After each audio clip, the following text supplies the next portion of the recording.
ناظرین، آج ہم تبلیغ و قرآن و سنت کے عالمگیر غیر سیاسی تحریک ضیاء اسلامی کے امیر اور بانی عالمی مبلغ اسلام علامہ پروفیسر عبدالرؤف چشتی صاحب کے پاس آئے ہیں۔ علامہ صاحب ملکی اور بین الاقوامی سطح پر اپنی ایک پہچان رکھتے ہیں۔ آپ کی زیر سرپرستی مختلف ادارے چل رہے ہیں۔ آپ نے جنوری 2020 میں تحریک ضیاء اسلامی کی بنیاد رکھی، جس کے زیر اہتمام مختلف مقامات پر 800 سے زائد طلباء و طالبات ناظرہ قرآن پاک پڑھ رہے ہیں اور دین اسلام کی بنیادی تعلیم سے روشناس ہو رہے ہیں۔ علامہ صاحب وقتاً فوقتاً بین الاقوامی سطح پر بھی دورے کرتے رہتے ہیں۔ آئیں ان سے پوچھتے ہیں کہ ضیاء اسلامی جو آپ نے تحریک بنائی ہے اس کا کیا مقصد ہے۔ جی علامہ صاحب۔ جی بسم اللہ الرحمن الرحیم۔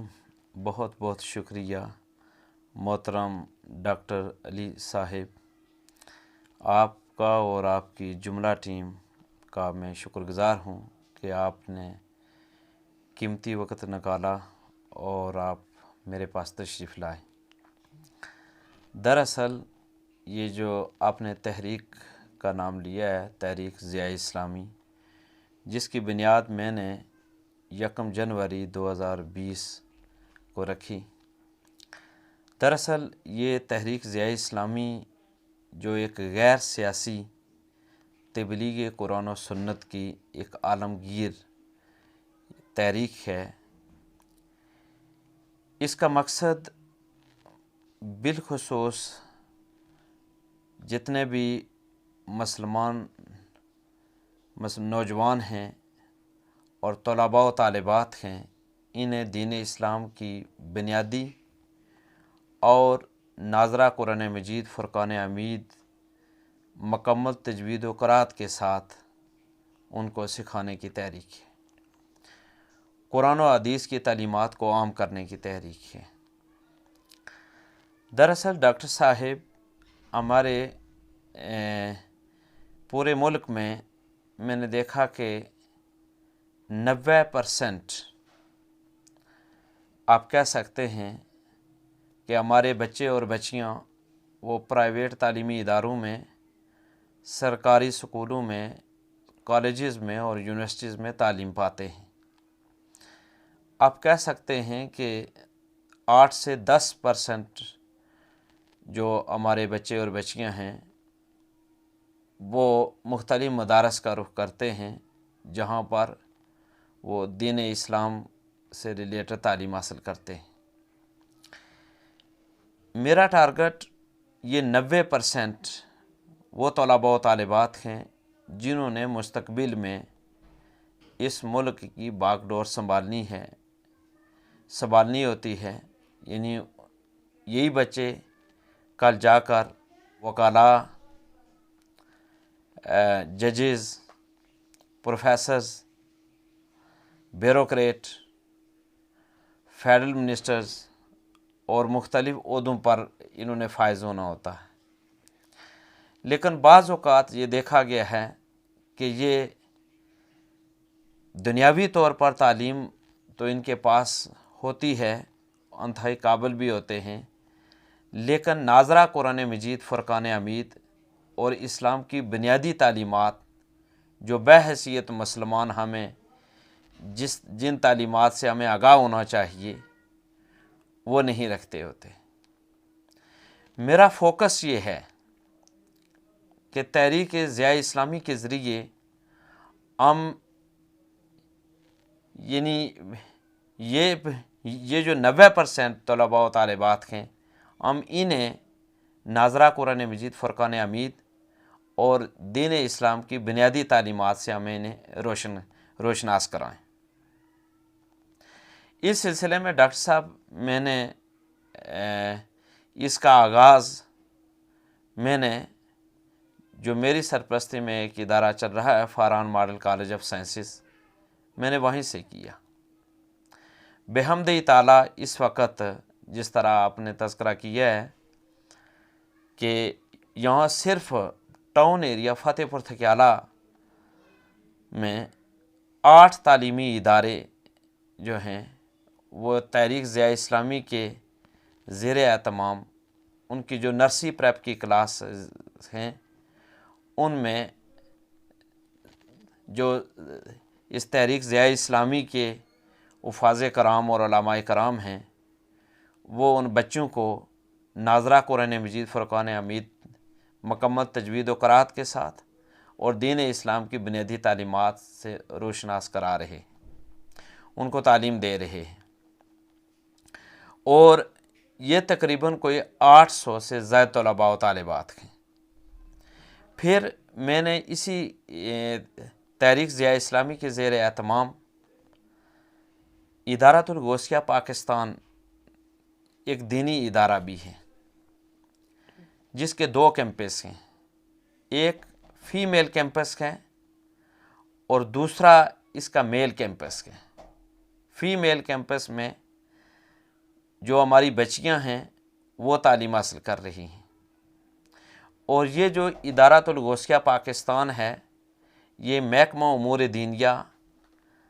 آزاد حکومت ریاست جموں و کشمیر گورنمنٹ سے منظور شدہ ہے، اور اس کا جو دوسرا میل کیمپس ہے وہ اس وقت کھنڈار بالا میں قائم ہے، وہاں پر بچے تعلیم حاصل کر رہے ہیں۔ اسی طرح مختلف مقامات پر بھی تحریک ضیاء اسلامی کے زیر اہتمام مختلف مقامات پر، مختلف مساجد میں اور مختلف تعلیمی اداروں میں ہمارے جو مبلغین ہیں، ہمارے علماء اور حفاظ کرام ہیں، جو علماء ضیاء اسلامی کہلاتے ہیں یا مبلغین ضیاء اسلامی کہلاتے ہیں، دین اسلام کی بنیادی تعلیمات کو نوجوان بچوں اور بچیوں تک پہنچانے میں مصروف عمل ہیں۔ اس کے ساتھ ساتھ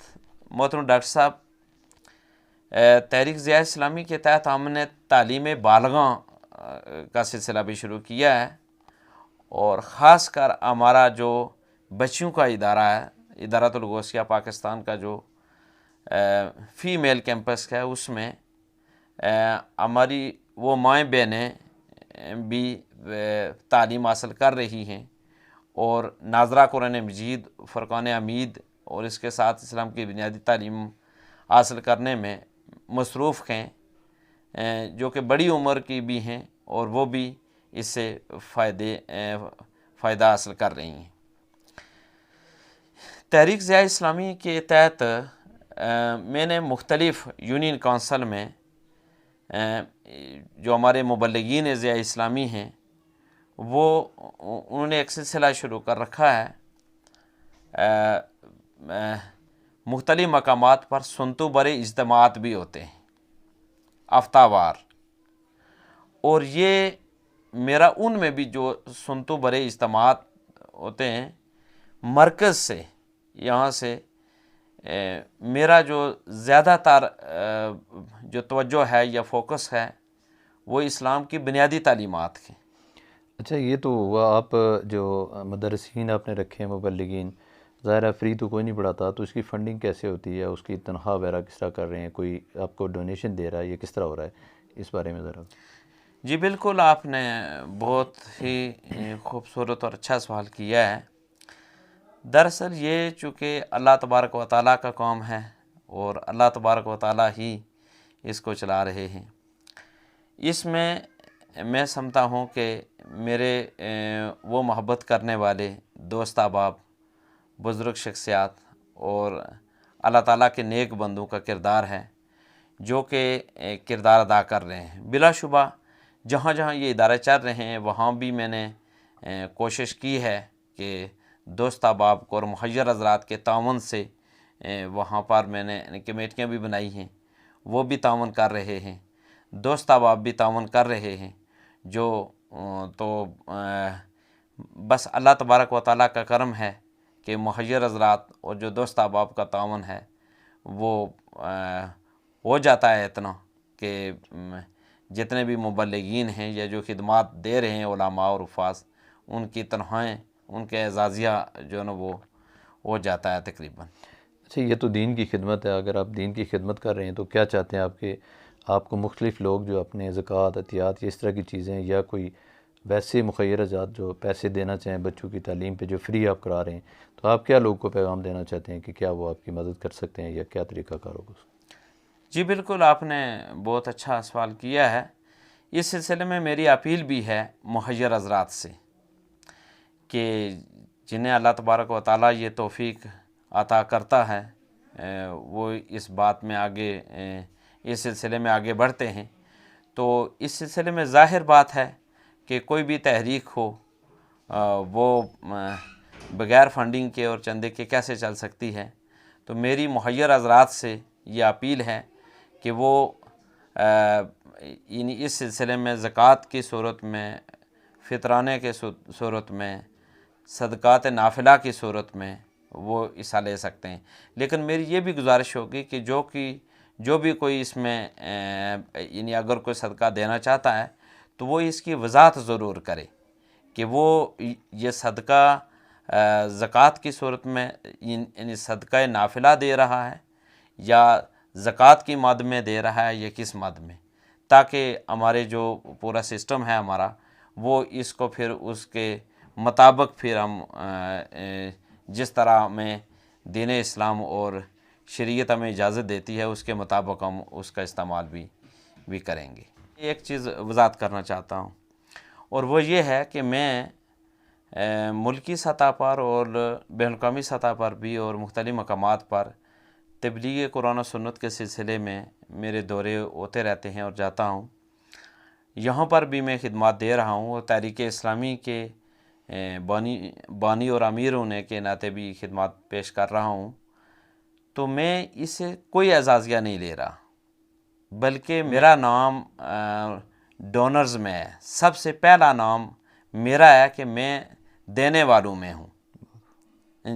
لیکن ظاہر بات ہے کہ یہ سلسلہ اتنا بڑا ہے کہ اس میں سمجھتا ہوں کہ کسی ایک آدمی کے بس کی بات نہیں ہے۔ یہ ظاہر بات ہے کہ بہت سارے مہیر حضرات اور ویسے دوست احباب جب ملیں گے تو تبھی یہ سلسلہ قائم رہ سکتا ہے۔ تو میں سمجھتا ہوں کہ اگر مہیر حضرات کا تعاون جس طرح کے ابھی پورے ذوق و شوق کے ساتھ کر رہے ہیں، تو اگر اسی طرح جاری رکھیں اور مزید دوست احباب کا اور اہل محبت کا تعاون اگر اسی طرح جاری رہے تو میں سمجھتا ہوں کہ ہمارا یہ کام وسیع پیمانے پر احسن طریقے سے سر انجام پا سکتا ہے۔